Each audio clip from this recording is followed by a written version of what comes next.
सबसे पहले खबर छत्तीसगढ़ से, जहां पर पत्रकार मुकेश चंद्राकर की हत्या पूरे देश में गंभीर चर्चा का विषय बनी हुई है।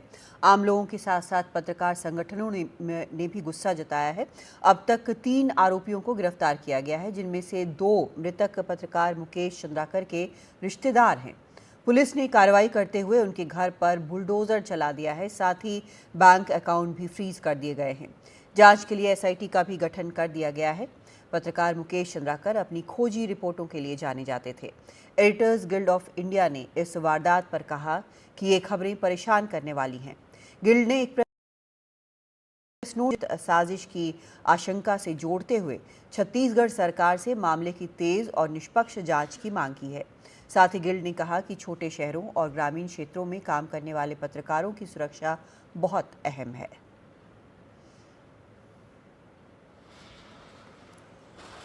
निर्मम हत्या की गई बीजापुर में, और उसके बाद सरकार क्या क्या अभी कहती है? मुकेश चंद्राकर जी ने बहुत ही सामर्थ्य के साथ बस्तर में लाल आतंक और नक्सलवाद समाप्त हो, इसके लिए कोशिश की थी।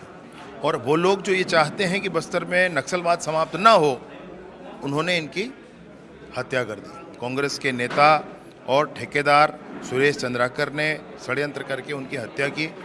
इसके ठीक बाद पुलिस ने पूरी कार्यवाही करते हुए 3 लोगों को गिरफ्तार कर लिया है। एक जो फरार है, उसके लिए 4 टीमें अलग अलग बना करके उनको ठीक जल्द से जल्द गिरफ्तार करने के लिए कोशिश कर रहे हैं। वो हो भी जाएंगे गिरफ्तार। 11 सदस्यीय एसआईटी का गठन कर दिया गया है मयंक गुर्जर आईपीएस के नेतृत्व में, और ये अपना काम करेगी। हमने सोचा है कि 4 हफ्ते में ही इसकी जांच की प्रक्रिया पूरी करके चालान पुटअप करवा लिया जाएगा।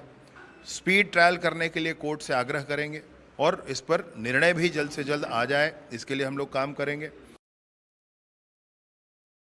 तो ये घटना जो है वो चौंकाने वाली घटना है, और जिस तरह से पहले मुकेश चंद्राकर लापता हुए, फिर उनका शव बरामद हुआ, ये अपने आप में बेहद इसको लेकर हर जगह चर्चा हो रही है और मांग की जा रही है कि जल्द से जल्द सभी आरोपियों पर कार्रवाई हो। जुल्फिकार अली हमारे सहयोगी इस वक्त हमारे साथ जुड़ रहे हैं। जुल्फिकार, कितने लोगों की गिरफ्तारी हुई है, कितने फरार चल रहे हैं, किस तरह से जुड़े हुए हैं ये पत्रकार मुकेश चंद्राकर से? 3 लोगों की इसमें गिरफ्तारी हो चुकी है। रितेश चंद्राकर, उनके साथ 2 और लोगों की गिरफ्तारी पुलिस ने की है। और ये जो बताया जा रहा है पुलिस के मुताबिक, रितेश चंद्राकर से उनके पहले भी संबंध रहे हैं, और जो सुरेश चंद्राकर हैं उनके भाई। तो इस पूरे प्रकरण में बस्तर के अंदरूनी इलाके में वो सड़क निर्माण कार्य में लगे हैं, और बीते दिनों एक खबर प्रसारित की गई थी, उसको लेकर उनके बीच में कहीं ना कहीं अनबन थी। और इसी मामले को लेकर रितेश ने उनको 31 तारीख को भी अप्रोच किया था, बुलाया था, और लेकिन 1 तारीख को उनको बुलाया जिस जगह पे ये घटना को अंजाम दिया गया है, चट्टान पारा में जो आरोपी हैं उनका एक ठिकाना है, उस ठिकाने पे बुलाया गया और वहाँ पे ही इस पूरी घटना को अंजाम दिया। तो इस पूरे मामले पर पुलिस ने जो इन्वेस्टिगेशन की है, तफ्तीश की है, उनके मुताबिक ये है कि मुकेश चंद्राकर को जब वहाँ पे बुलाया गया, बाकायदा वहाँ पे पहले से तैयारी की गई थी, और आरोपियों ने उसके सर पर पहला वार किया, और उसके बाद रितेश ने भी उस पर वार किया, और फिर उसके बाद वहाँ से मौके से फरार हो गए।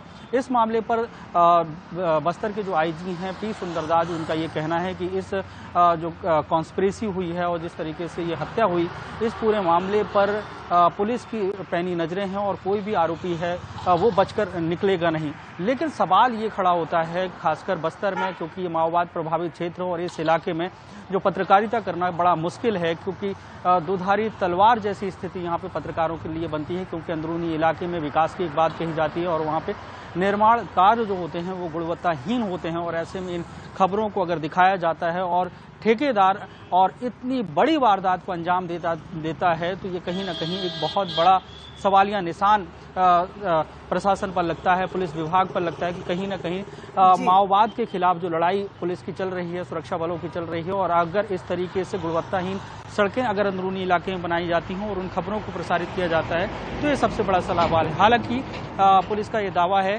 कि 4 सप्ताह में पूरी इन्वेस्टिगेशन कर ली जाएगी, चार्जशीट पेश कर ली जाएगी, कोर्ट से स्पीडी ट्रायल करने की मांग की जाएगी और जल्द से जल्द आरोपियों को सजा दिलाई जाएगी। जी, बहुत शुक्रिया आपका जुल्फिकार इस पूरी जानकारी के लिए। तो दावा पुलिस कर रही है कि जल्द से जल्द इस पूरे मामले को वो सुलझा लेगी और 3 आरोपियों को उन्होंने अभी हिरासत में लिया है।